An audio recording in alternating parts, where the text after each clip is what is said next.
αλλά για μένα ήταν πολύ σημαντικό ότι το έργο μπόρεσε να κρατήσει μια ισορροπία και να μην δημιουργήσει καμία αντίδραση, γιατί δεν μπορεί να ασχοληθείς με ένα θέμα που αφορά εκατομμύρια, όχι χιλιάδες κατοίκων της Ελλάδας και να έχει μέσα ανακρίβειες ή εμπάθειες.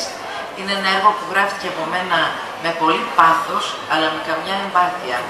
Δεν είναι η στιγμή που θα έγραφε κανείς ένα έργο για αυτή την εποχή για να δημιουργήσει πιο πολλά μίση, αλλά είναι μια εποχή που γράφοντας αυτό το έργο πρέπει να εξηγήσεις με απόλυτη αλήθεια.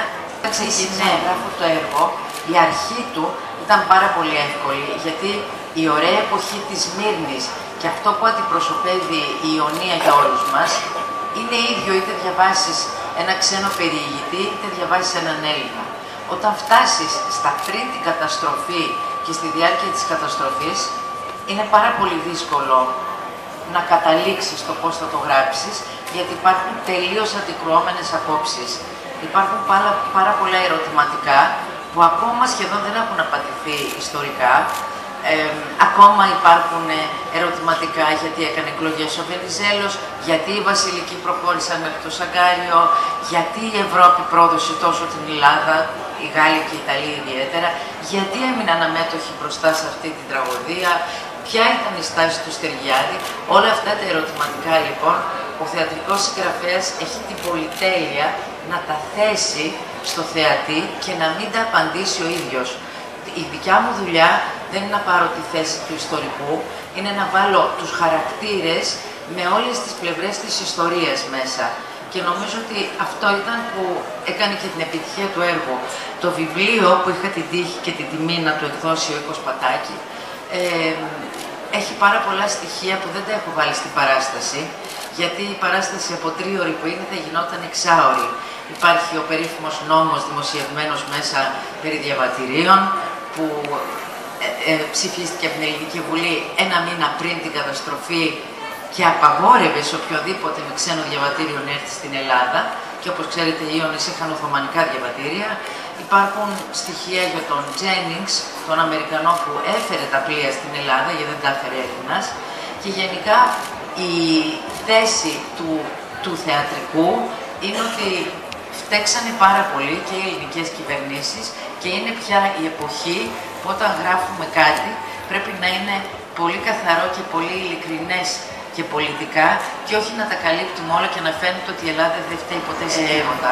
Δεν θα σας πω άλλα, θα χαρώ πολύ του χρόνου να έρθουμε στη Θεσσαλονίκη. Στην Αθήνα έχει γίνει πραγματική διαδήλωση με το έργο.